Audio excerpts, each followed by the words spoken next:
Hello, everybody, and welcome back to another Touchpoint Group Banking App Insight session. And we're looking at the US Tier 1 banks for the month of September.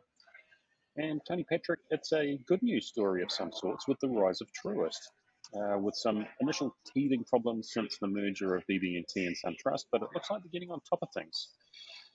Take Yeah, us through it, my definitely. friend. Yeah, definitely, Glenn. So thanks for that. So yeah, US Tier 1, what we'll look at today is we cover off the US Bank, Capital One, PNC, and Truist.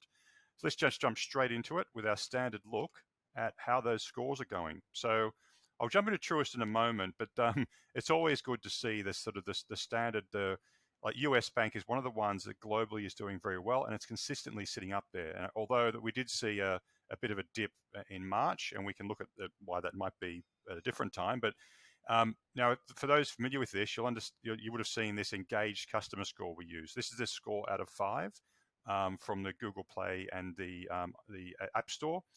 And what this is basically the engaged customers are the ones who've given a score and a comment. They're the ones who are engaged. They're the ones who have a real experience to share. And it allows us to get really sensitive in terms of movements in this data to see what's really going on underneath all the data that comes through. So, and again, I'll just step down into Capital One. So Capital One's doing pretty well too. They've had a bit of a rise into September, but they're always that gap. I think we've covered that previously, that gap between Capital One and US Bank. Yeah, that's something that could be closed, but hasn't been in the short term. But let's look at Truist. So Truist, obviously there's some initial problems with anyone from SunTrust and BB&T has come in, and actually they have obviously had to have a new app and a new brand attached to that, and they've had teething issues. You can see here up until February, it's been up and down, and even it's well below others. But since February this year, there's been a month-on-month increase all the way up to the current increase into September. So it's 3.8 now, but back in February, we're sitting at 2.2. So a very positive experience if you're a Truist customer. And from what I can see here, you can only expect that to increase further and potentially start to even compete with Capital One up there as well. So let's jump in and have a look at what's happened across that time. So this is our standard look to say, what are the pain points? What are the things customers are talking about in terms of their problems? What we can see here quickly, look at the blue in February. Now this one here is about pain points. So of course, the higher it is, the worse it is. We want these pain points to be as low as we can, suppress them down, and then we can start to really improve our score. Actually, one of the things we do cover off in the framework we have is once you get these down to a relatively good level, then customers can experience your journeys in the way that they should be experienced. So, but if someone can't log in or it just doesn't work, then they can't experience your app to its full extent. So get these right first. What we can see, though, there's some big things like security and authentication. Logging in, about 1 in 10 customers in February were saying, I've got a problem logging in. So that's a massive problem. We get down now to about 3%. So not best practice just yet, but down to 3% is pretty good. User interface was an issue. So obviously customers are changing apps from their previous one in the past. Now they've come into here. It's down now to about 6% as a problem. So that's massive. That's gone less than half there. So let's have a look though at that across time.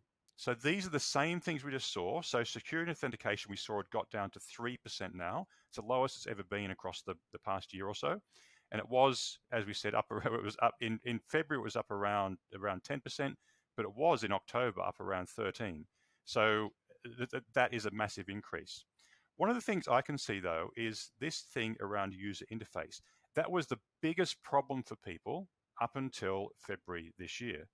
But that has dropped away and it's declining month on month, and it's now the sort of the third the third biggest issue. The first being the one around the sort of issues with features. But again, all of these are getting down to nice levels in terms of where they've been in the past. However, let's have a look at what else we can see in here. Is looking at how does that compare to others though. So you can say, okay, great, Truist is doing well compared to how they were historically, but there's still room to improve. So we saw there that we had for Truist, we had it at 3% in September. This is September now, but others are getting a lot lower than that. So for example, US Bank only has about 1% in terms of this security authentication, so logging in issues. So that is best practice. Getting below 2, but getting below 1 is sort of is next level. Obviously, PNC at this stage has a higher level.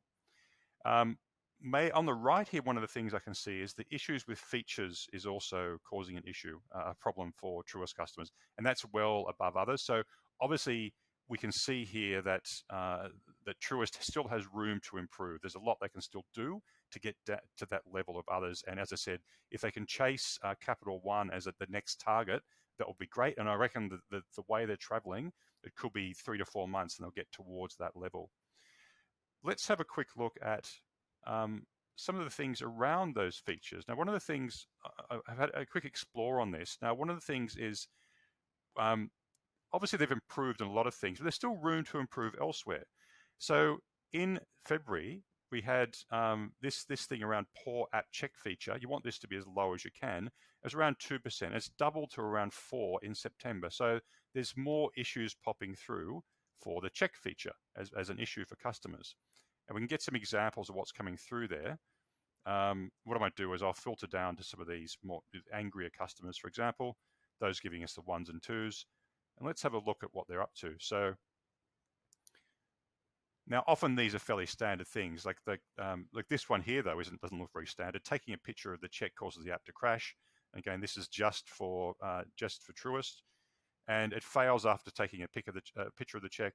The mobile deposits really works. I can't take pictures. So again, that's a sort of double. So clearly, there's some issues there they need to attack to continue that growth they have, which is really good.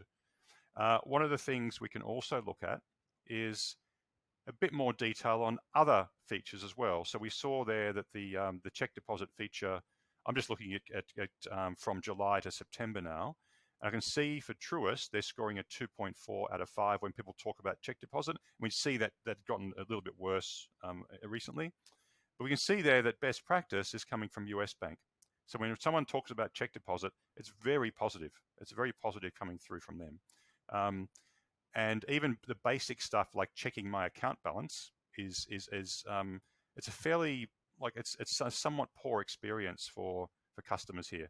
We're getting sort of some basic problems here. If I go down again to those negative people, so I'll filter down to the negative ones in here. If we check the account balance, let's have a look at what we see in here. So again, this is just for Truist and just for checking account balance. So the available balance bears little relation to how much money you actually have. Money disappears. So there's problems with the account balance not matching up to what people expect. So yeah, people's lives are hanging in the balance counting on this service. So it's not a nice thing for the customers here. So again, this is one here from a previous user of BB&T. The app updated, and I had to use the Truist app, which is obviously everyone had to move across. And the ability to use the quick view balance widget disappeared. So there's features that disappeared from the previous versions for BB&T customers in here as well. So it shows there's still room for improvement. And I think one of the things we have here is we're looking at basically we need to improve across a lot of areas. It's not just one. And from the way they're going, though, they're seemingly on top of a few things, but there's probably some things they're still missing. So thank you, Glenn.